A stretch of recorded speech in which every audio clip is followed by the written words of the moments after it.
Hi, welcome to this, yet again, another windy edition of Garden Guns. There's a halfway decent breeze today.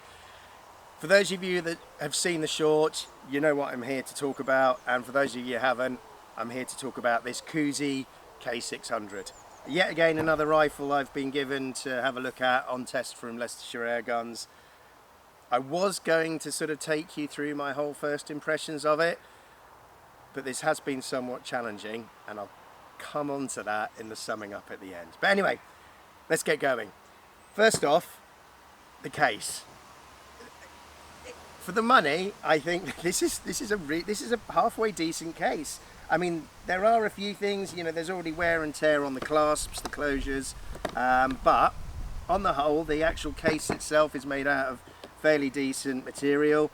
And one of the big bonuses about this particular case is you can put, obviously not the largest of scopes, but you can get a decent sized scope into this rifle, You can get a decent sized scope on the rifle, and you can get it into the bag and shut it. The rifle itself, well, let's start at the butt, finish at the tip, and let's give you a quick run through. So the previous owner has actually added an aftermarket, I think it's a Bisley adjustable butt pad. The standard rifle comes with a rubberized butt pad, but he's taken that off. I do like these Bisley butt pads. I had one of these on a BSA Scorpion I owned, and for the money, I think they're a decent aftermarket mod. If you want to get a little bit, you want to basically be able to fine tune your position on the rifle and your overall reach. The stock is that sort of, I'm going to say it's Turkish walnut, but it's that Turkish walnut. For those of you that are familiar with Turkish air rifles, you'll know what I mean. Yeah, it is a walnut stock though, and once again, for the money, it's a very nice bit of wood.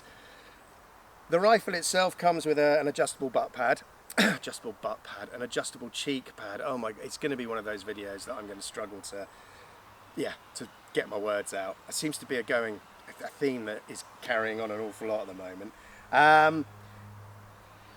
I think it's fairly sort of reminiscent of the Reximex Lyra in terms of the look, probably due to the way that the stock's got this sort of swerve, this cutout on it to aid with position when you're bench resting, to be able to pull the stock in. You know, I sort of looked at the Lyra, which is a rifle I do want to try and get hold of to test. And when I saw this first time, I did wonder if it was an updated model of the Lyra. But no, it is a different company apparently. I'm not quite sure about that. I did look online and try to find some information, but their website is a website of very little, there's very little on there apart from the basic specs of the rifles that they're doing. Anyway, coming forward, on the pistol grip, you've got a really nice sort of level of stippling on it. It gives a nice finish, a good solid grip. The fore end as well has got a good level of stippling, and it's got a really interesting sort of cross section. The rifle itself, it's sort of I don't know if you can tell, but it's almost sort of a diamond cross section, and that it really does provide a nice experience to hold and shoulder the rifle. It is, it works really, really well. It's the first time I've ever seen it, or seen a rifle that's been cut like that, and I really like it. Trigger guards, metal, which, you know, for a budget air rifle, that's a nice touch. There are plenty of air rifles that are much higher end that don't have a metal trigger guard. Metal trigger, which I find a bit reminiscent of the Air Arms, because it's got the crossbolt safety, and even the general sort of feel and trigger blade angle. It's very Air Arms-esque. It's that standard sort of Turkish receiver, block receiver. This one has got an 11mm dovetail cut into it, even though it's got the teeth. Unfortunately, unlike the Krauls that has an 11mm and then a further bevel to allow a weaver mount, this is, if you get this rifle, you are purely stuck with your 11mm mounts. On the side, you've got a side lever cocking, and the cocking action on this is really smooth. You know, it's once again, it's nothing I've ever, nothing I can have an issue with. I find it's pleasant to use. Into the barrel. The barrel's shrouded, and this was one of the really big surprises for me. The shrouding on this is whatever they've put inside it is really effective at sort of deadening the sound. I felt no need to add an external moderator for back garden plinking. You know, certainly not going to annoy the neighbours. You're not going to annoy the guys sitting next to you down the range with this.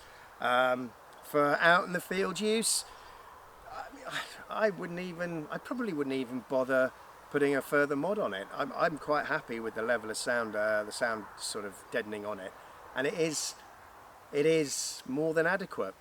If you need to be super quiet, then obviously, yeah, stick another mod on there, but I don't find myself feeling the need to do that. It's a 200 centilitre tube, 200 ml tube. You know, I think I was getting sort of 80 good shots through it, and when I mean by good shots, this rifle is unregulated, so it does have a power curve, and I was finding from sort of high 180s ish, this particular rifle anyway, down to sort of low 130, high 120s was where the sweet spot was, and I was getting around about 15 feet per second spread between 10 shots in the sweet spot of its power curve. So it's one of those rifles that you're going to have to spend a bit of time with, working out its pellet choice.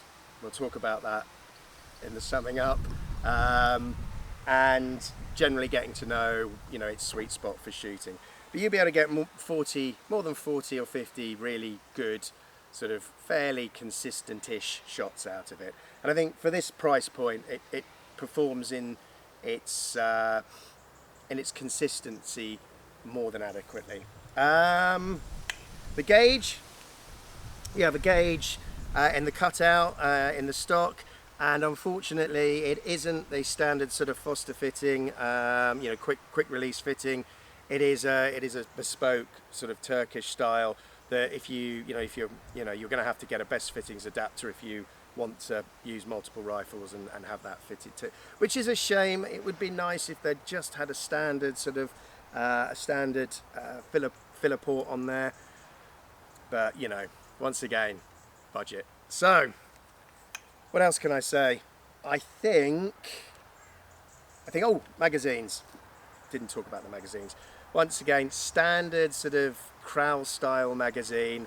For those of you that are familiar with it, I'm not going to teach you to suck eggs. For those of you that don't know how to load it, I think I've probably got a video on the MPO2 that I've talked about loading the Crowell style magazines. These seem to be sort of fairly bespoke across most of the Turkish rifles, and there are loads of videos online where people are showing you how to load them. And to keep this video short, I'm not going to go into that today. What else can I say? Not an awful lot, I reckon. I think it's time to probably get on and see if I can put 10 halfway decent shots out to sort of 30 meters. Might be a little bit of a might be a little bit hard work in this sort of slightly breezy conditions, but let's see how I do. Back with you in a minute. Right, so here we go.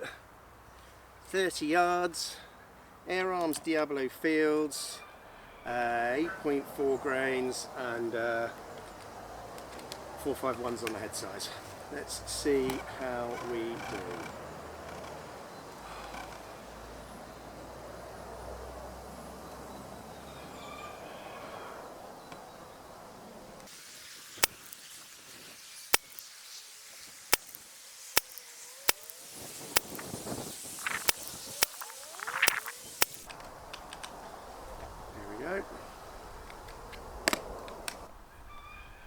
Well, even from here I can tell you it ain't great. Right, I tell you what I'm going to do. I'm going to go and grab my Daystate Huntsman and I'm going to put another group down there on the other side of the target, although the Huntsman's 0 for 40 at the moment. I'm just going to use the same tin of pellets just to see, because it is a bit gusty. Let's just see, let's see how the Huntsman does. Right. Okay, I'm only going to do 5 shots. I'm going to do 6 shots. I'm going to shoot one shot to give myself an aim point, and then shoot a 5-shot group based on that aim point. Now, as I say, this is a zeroed in for 40 with JSB exact 453s. So these are, be quiet Siri, this is a bit of a gash experiment, and I couldn't find, I've put the magazine down somewhere, so it's going to be single shot loaded. Yes, I'm only going to do a quick 5-shot group. Right, let's get on with it.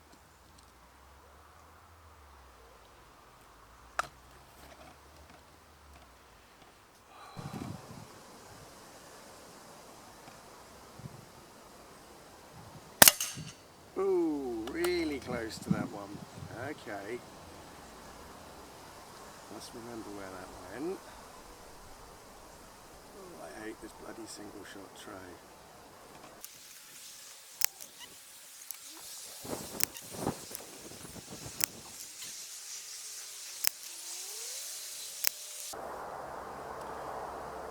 Right. Let's go and grab the target and have a chat. Right, how did we do?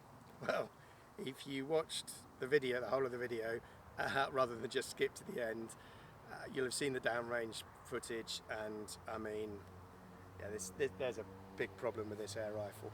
I have put quite a few different tins of pellets, different types of pellets through this rifle, and pretty much had the same result. The only time I got somewhere close to a decent grouping was when I hand weighed the pellets and made sure there was absolutely no imperfections on them, and then I shot, you know, so basically I shot this group, and that is, you know, it doesn't quite fit underneath a thumb, probably about the size of a 50p piece, and that was the best group I got to shoot. I mean, I never repeated that. In the entire week, I've been week and a half, 2 weeks, 2 weeks-ish, week and a half.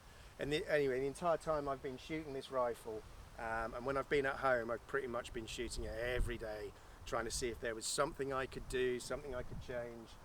Nothing. So, you know, yeah. I mean, that's why I shot the group with the Hmmmmm. It's, you know, it's exactly, I mean, 5 shots, credit due to the Hmmmmm. It's exactly the same conditions, it's exactly the same tin of pellets I loaded this up with, yeah. So, you know, if the Huntsman can literally effectively shoot a pellet-sized group at 30 yards, then this should have at least grouped inside a 50p piece. I mean, everything can just about manage to string something halfway decent together with Diablo fields. So I don't know what's up. The only thing I can assume is that there's an issue either with the crowning of the barrel or the way that the plug for the 1/2" UNF, basically, so you put the moderator on, the way that the plug fits on the end of the barrel, there's probably 1 inch to 1/2 inch gap between the end of the barrel and where the plug screws into the shroud. So I can only assume that, you know, there's something going on in there. Because as I say, if the only time I shot that a halfway decent group is when I hand weighed and sorted the pellets so they were perfect. If there was any damage to the pellets at all, you know, slightly crushed skirt, you know, it just sent them off. So yeah, unfortunately I don't have the tools to get the shroud off. Yeah, I did have a look at it, but I don't have the tools to be able to do it. So it is going to have to go back to the shop, and one of the guys that does the repairs for the shop will see if they can get it to work. I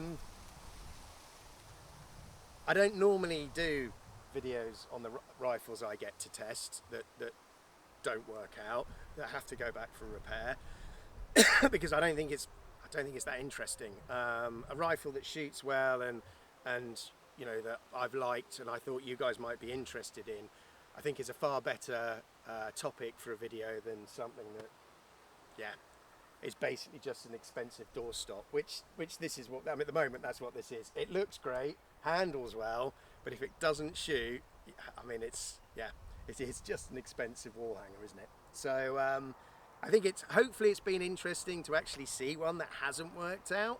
If I hadn't have done the the sort of the short on it, I wouldn't have made this video. But I wanted you guys to see the full, the full sort of outcome of what happened, and yeah.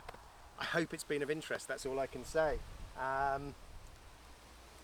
Anybody that actually owns one of these, if there's anybody watching this video that owns a Kuzey K600, if you please comment in the comments section below, and let us know how you find it. Have you had any issues with it?